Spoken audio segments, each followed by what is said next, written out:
Bienvenidos a el capítulo número 22 de estos comentarios al Código Nacional de Procedimientos Civiles y Familiares. Este es el tercer capítulo en el cual estamos tratando el artículo 8 del Código, que hace referencia a el ejercicio de la acción. Erika, ¿por dónde arrancamos en este punto? Ya hablamos de las teorías de la acción, ya abordamos un poco la fracción primera. Tú indicas. Bueno, pues vamos a hablar de la segunda, porque ya sí, de la primera ya nos expresamos en los dos capítulos, Darío. Y bueno, de esta primera, mira, lo que nos dice, de la segunda, la violación de un derecho es un requisito para el ejercicio de la acción, o el incumplimiento o desconocimiento de una obligación, o la necesidad de declarar, preservar o constituir un derecho a imponer una condena. Para mí, esta fracción puede ser que lo que trata de aglutinar ese tipo de acciones que se pueden tener, que ya más adelante en el código veremos clasificaciones en el artículo 8, si no mal recuerdo. Entonces puede ser un adelanto de ese tipo, pero pienso que vas a tener una crítica a que esté todo aglutinado ahí, porque entendería que podrías pensar lo mismo que pensamos de la fracción primera, Darío. ¿Qué me vas a decir? No, ya no voy a criticar porque venimos saliendo de un space donde ya nos regañaron por andar criticando. No, saludos para la gente del space que nos escuchó y que nos invitó. A ver, esa redacción es, de nuevo, para el ejercicio de la acción se requiere los puntos, fracción segunda, la violación de un derecho, incumplimiento o desconocimiento de una obligación, o la necesidad de declarar, preservar, constituir un derecho, imponer una condena.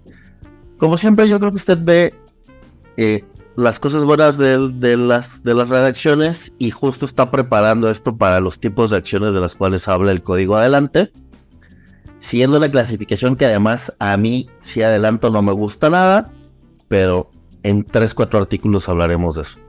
No, yo, siguiendo la idea de lo que hemos venido comentando acá, creo que esta fracción segunda cae en el mismo problema de la fracción primera. Cuando si el ejercicio de la acción requiere la violación de un derecho o el incumplimiento o preservar, la interpretación literal de eso sería que la acreditación se da con la presentación de la demanda, con el ejercicio de la acción. Y no tiene sentido porque ya lo hemos comentado hasta el cansancio, Erika. Pues el proceso va a tener por objeto determinar si se violó o no se violó un derecho, si hay incumplimiento, desconocimiento de una obligación, etcétera. Entonces la redacción a mí me parece que en ese sentido está bien mal, porque de nuevo cae en esto de aparentemente exigir desde la presentación de la demanda o el ejercicio de la acción la acreditación de estas cosas. Esa sería la parte. Pues sí, tienes toda la razón, Darío. Tú no te inhibas. Este es nuestro espacio y podemos hacer lo que queramos en nuestro tiempo y nos divierte, en el mejor de los sentidos, porque nosotros tenemos pasión por el derecho procesal, respetamos todas las opiniones y demás, pero me parece un buen ejercicio crítico porque es una manera también de conocer el código, que reflexionemos en cada artículo.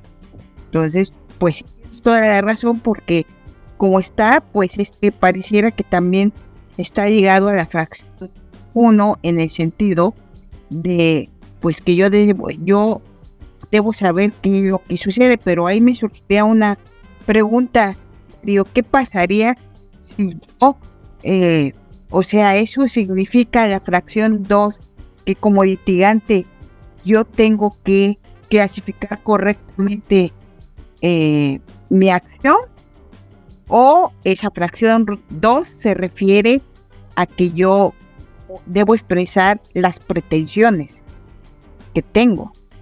Qué bonita pregunta. No, claramente, y ya veremos, y con un principio que está aquí ya histórico y superado, no existe una obligación de expresar por nombre y apellido el tipo de acción que se ejerce, ¿no? Lo que importa es señalar claramente qué quiero yo al venir al proceso. Inclusive es eso. La violación del derecho, pues no tendría por qué explicar que hay un derecho. Yo podría decir, quiero que me restituyan mi propiedad, y no ponerlo en términos de se me está afectando el uso, goce y disfrute de mi derecho, pero no. Entonces, creo, en ese sentido sí. Buena pregunta. El código trae esa disposición tradicional de que no es necesario nombrar las acciones por su nombre, y que sí haría más referencia a un tema de pretensión.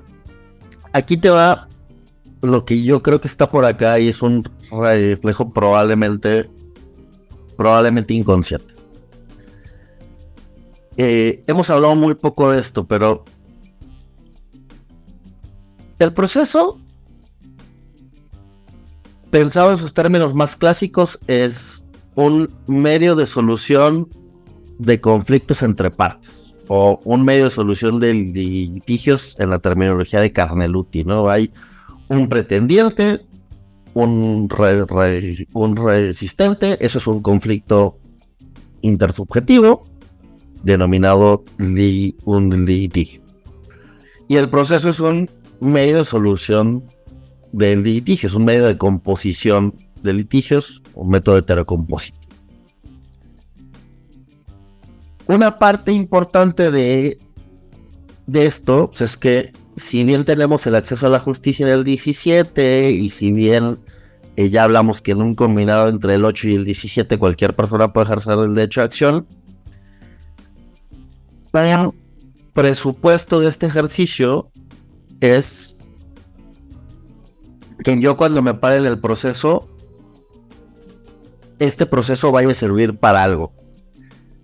Y esto es lo que tradicionalmente en teoría procesal se conoce como el interés, así en su noción más pura. Señor juez, señora jueza, yo vengo a presentar esta demanda porque me afecta, porque quiero dinero, porque quiero tal cosa del esto. Y entonces juez, jueza, ven la demanda y dicen, el proceso me va a servir para saber si este cuate tiene la razón o no. Pero este es un proceso que yo sí puedo ver, porque lo que vaya a resolver va a tener un efecto en su esfera jurídica. Y a qué voy, está pensado para que no venga yo, Darío, a Nuevo León, a demandar una acción reivindicatoria de propiedad de un cuate que está en Mérida, sin tener relación, contrato o cualquier vínculo con el proceso. Porque el juez me va a decir, ok, a ver, todo chido, en efecto tienes derecho de acción, le resulta, pero tú a qué vienes, maestro, o sea, ¿qué interés tienes? Y yo creo que esa redacción de la fracción segunda, combinado con unos temas de la 3, ahorita quizá alcanzamos a notarlo, es un combinado de este concepto del interés, entendido en su acepción más estrictamente procesal, como una mera manifestación de decirle a los jueces, juezas, yo tengo interés porque lo que resulte de esta sentencia, la sentencia que emitas va a tener una incidencia en mi esfera jurídica. Y entonces el jueza diga, bueno, aquí sí vale la pena abrir el proceso para determinar si tienes un derecho o no tienes un derecho, para determinar si se violó o no se violó, pero la sentencia va a tener el efecto sobre tu esfera jurídica. Si no tienes el más mínimo vínculo con la cuestión a debatir, no voy a abrir el proceso porque no tienes un interés. Y me parece que es más el sentido de esta fracción segunda y tercera. De entrada puede visualizar todas esas posibilidades que va a tener la sentencia del juzgado. Pero eso pues seguramente lo veremos más adelante y lo vamos a retomar cuando veamos los elementos de la demanda, ¿no, Darío?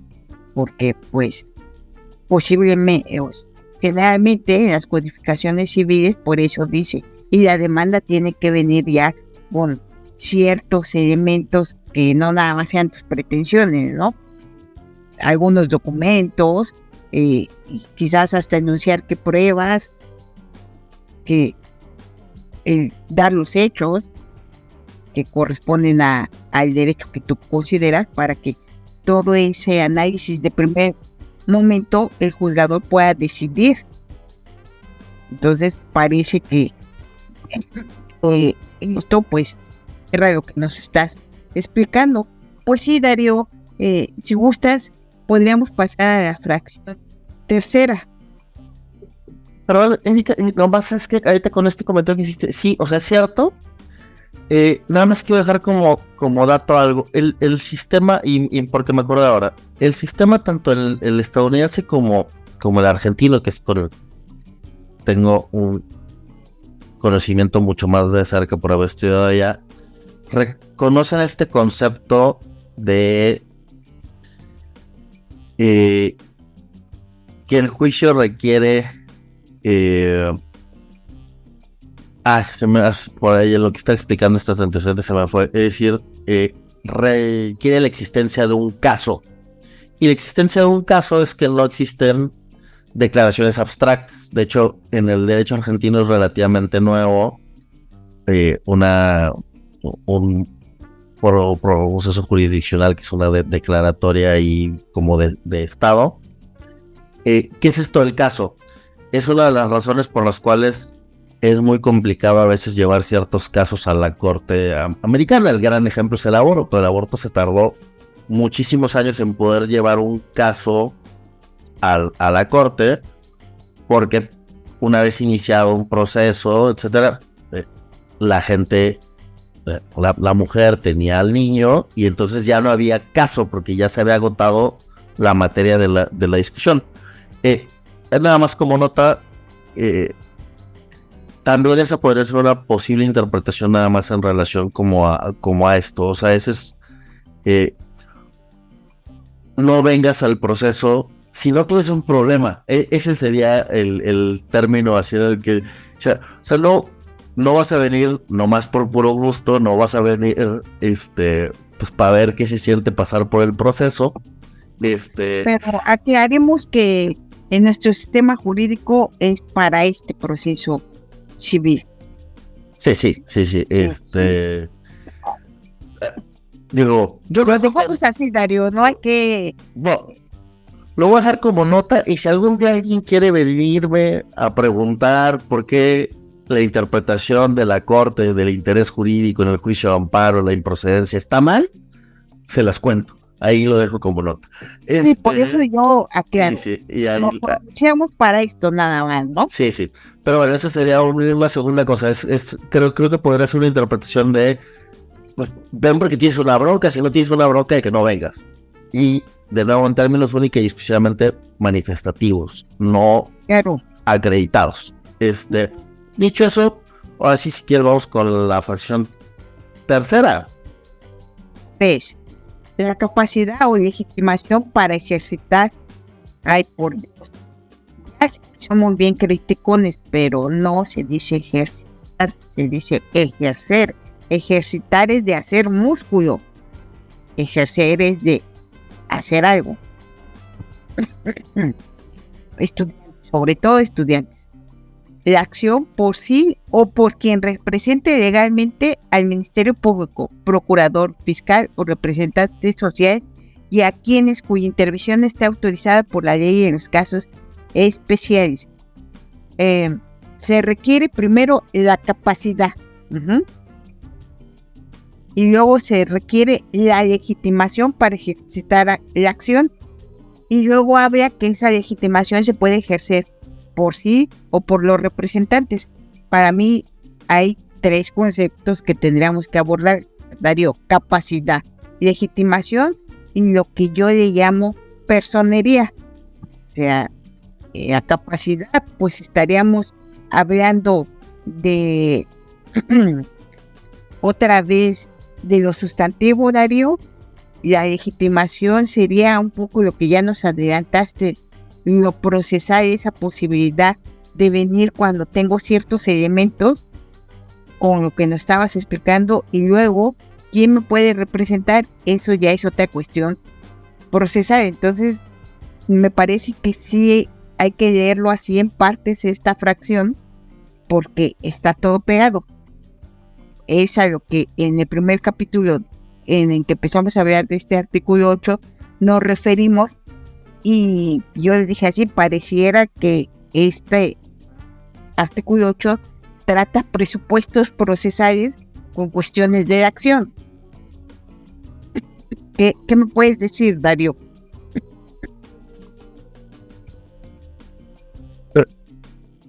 Sí, yo también veo cuando menos estas tres cosas. Y en legitimación, además, veo dos problemas de legitimación, que es al que quiero ir.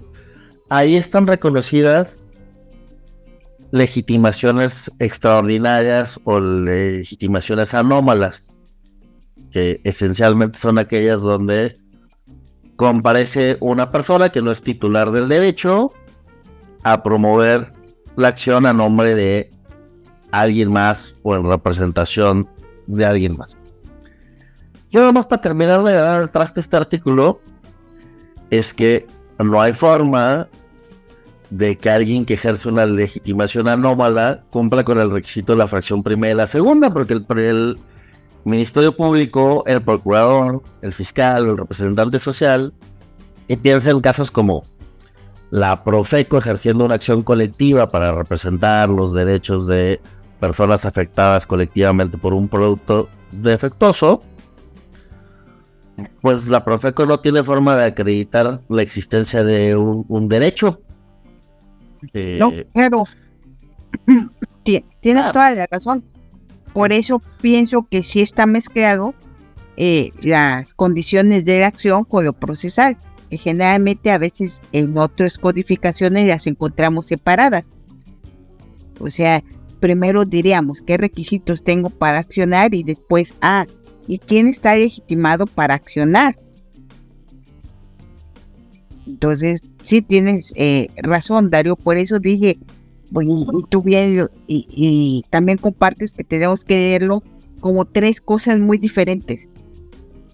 Tener diseccionado esa fracción, pero fíjate, mira, la capacidad o legitimación para ejercer la acción por sí o por quien represente legalmente al Ministerio Público, procurador, fiscal o representante social, y a quienes cuya intervención está autorizada por la ley en los casos especiales.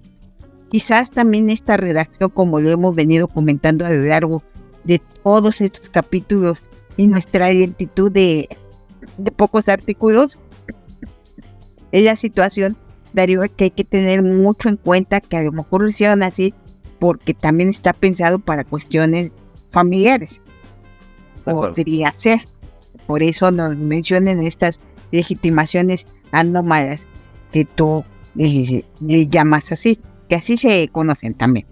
Entonces, no sé qué tendrías que decir, Darío. No, o sea, es que la lectura que le podría dar, nada más que me parece un mal uso tanto de comas como de las disyuntivas, es que sea fracción tercera, se requiere la capacidad. Y ahí nos haría falta una coma, es decir, o legitimación para ejercer la acción por sí o por quien representa legalmente, segundo supuesto. Listo. Y ahí está la coma, y luego todos el supuesto final. O al Ministerio Público, procurador fiscal o representante social, a quienes cuya intervención esté autorizado por la ley en casos especiales, como el albacea. Pero, como que termina siendo medio extraña, porque claramente se requiere la capacidad de legitimación, y es porque en el artículo me mezclaron presupuestos con condiciones de ejercicio y termina siendo esta redacción medio confusa. O sea, si hay tres cosas aquí. Una que va a lo sustantivo, o sea, a quién se le reconoce capacidad plena de goce con todo el relajo y además que ahora tenemos de la desaparición de la categoría de la persona sujeta a interdicción, entonces eso es como todo un tema ahí para el de capacidad. Y luego el segundo, la legitimación, y luego los anómalos, pero creo que sí hace cuando menos es tres mezclas, porque si bien ahí propuso una redacción o una forma de entenderlo, lo cierto es que eso estaría excluyendo la personería. Entonces yo creo que la única forma de leerlo es como lo pones tú, Erika, es la capacidad, Sí. y la legitimación, ya sea en la causa y el proceso, que en su caso puede ser poder o representante o directa, último apartado, y luego las anómalas que se encuentran ahí abajo, pensadas en términos probablemente de las cuestiones familiares, pero no sé, también puede ser ahí un intestado, bueno, no, pero pues es familiar, actions, el cosa. Entonces, no es que seamos exquisitos, pero los conceptos importan. Para no confundirnos, pues yo insisto, diría que es capacidad, legitimación y personería. Pudiera ser que ha sido pues más, como diríamos, Darío, didácticamente lo podríamos entender, ¿no?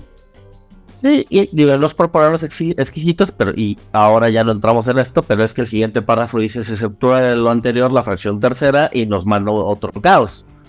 Porque ahí ya vienen otros que yo tendría que tuviéramos una cápsula o episodio o capítulo totalmente diferente, porque vienen términos que a lo mejor sí vamos conociendo gracias al juicio de amparo, gracias a legislaciones especiales como acciones colectivas y demás, pero que sí tienen significados muy diferentes, Darío, y entonces yo te invitaría a que nos dedicáramos en el siguiente capítulo a esa parte.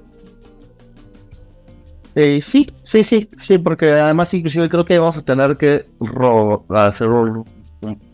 tronar un poco el orden para brincarnos al capítulo específico donde está tratado esto, y regresar, y las categorías en sí son muy confusas.